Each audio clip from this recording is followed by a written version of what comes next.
আজকের যে শিরোনামটি ব্যবহৃত হয়েছে, অনেকে হয়তো ভাবতে পারেন যে আমি কি সাংবাদিক ইলিয়াস হোসাইন এমনকি গোলাম মাওলা রনি যেন তারা একে অপরের প্রতিদ্বন্দ্বী। তারা সবসময় দুজন দুজনকে আক্রমণ করে কথাবার্তা বলে। তেমনই সম্প্রতি সময় গোলাম মাওলা রনি তার ফেসবুক পেজে ইলিয়াসকে নিয়ে বিশাল একটি পোস্ট দিয়েছেন। শুধু তাই নয়, ইলিয়াসকে যেন রীতিমতো ধুয়ে দিয়েছেন গোলাম মাওলা রনি। হঠাৎ করে কেনই বা তিনি এসব কথা বলছেন, আর কি এমন কথা বলেছে সেখানে? নতুন করে এই পোস্টটি কেনই বা ভাইরাল হয়েছে? ভিউয়ার্স, এই বিষয়ে জানতে সম্পূর্ণ ভিডিওটি দেখে সঙ্গেই থাকুন। গোলাম মাওলা রনি এবার সাংবাদিক ইলিয়াসকে নিয়ে অনেক গুরুত্বপূর্ণ কথা বলেছেন, যে কথা সত্যিকার অর্থে ভদ্র সমাজে কখনোই যায় না বলে আমি মনে করি। সাংবাদিক ইলিয়াসকে ঘিরে সরাসরি গোলাম মাওলা রনি তার ফেসবুক পেজে যে পোস্টটি দিয়েছেন সেই পোস্টটি হুবহু তুলে ধরা হলো। তাই একটু সময় নিয়ে সম্পূর্ণ পোস্টটি অবশ্যই দেখবেন, আর তার কথার সাথে কতটা যুক্তিসঙ্গত আছে সেই মতামত আপনার কমেন্ট বক্সে কমেন্ট করে জানিয়ে যাবেন। গোলাম মাওলা রনি তার ফেসবুক পেজে ইলিয়াসকে নিয়ে পোস্ট দিয়ে তিনি বলেন, সাংবাদিক ইলিয়াস হোসাইন ওরফে ইল্লুর সঙ্গে আমার সম্পর্ক এবং তার মায়ের সঙ্গে আমার কিভাবে পরিচয় এবং তার স্ত্রীর সঙ্গে তার অফিসের বসের সঙ্গে কি সম্পর্ক তা নিয়ে বিস্তারিত বলার আগে ইল্লুর মায়ের যৌবনকালের কল্পিত ছবি ভালো করে এঁকে নিন।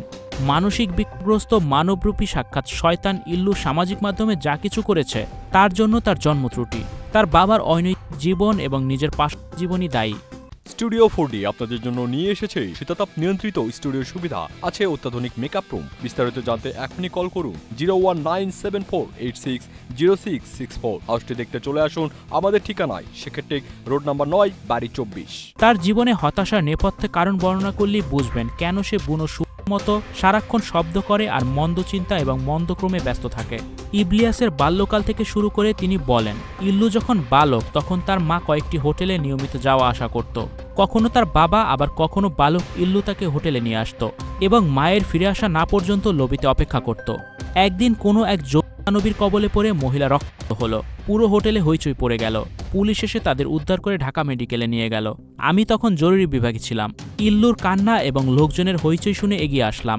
মহিলার করুণ অবস্থা দেখে আমি উপস্থিত লোকজনকে বললাম আগে ভিকটিমকে চিকিৎসা দেওয়ার জন্য।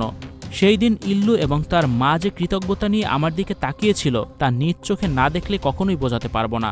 উল্লেখিত ঘটনার সূত্রে ইল্লুর মা একদিন ইল্লুকে নিয়ে আমার সঙ্গে দেখাও করেছিল। কেঁদে কেঁদে বলেছিল কারা তাকে কিভাবে ঠকাইছে এবং সে কেন ওইসব কর্ম করে বেড়ায়। ইল্লুর সাক্ষী, সেদিন তার মা আমি তাকে বলেছিলাম এবং তাদের জন্য কি করেছিলাম। এত কিছুর পরও ইবলিস রূপী ইল্লু কেন ভাদ্র মাসের পাগলা কুকুরের মতো আচরণ করছে?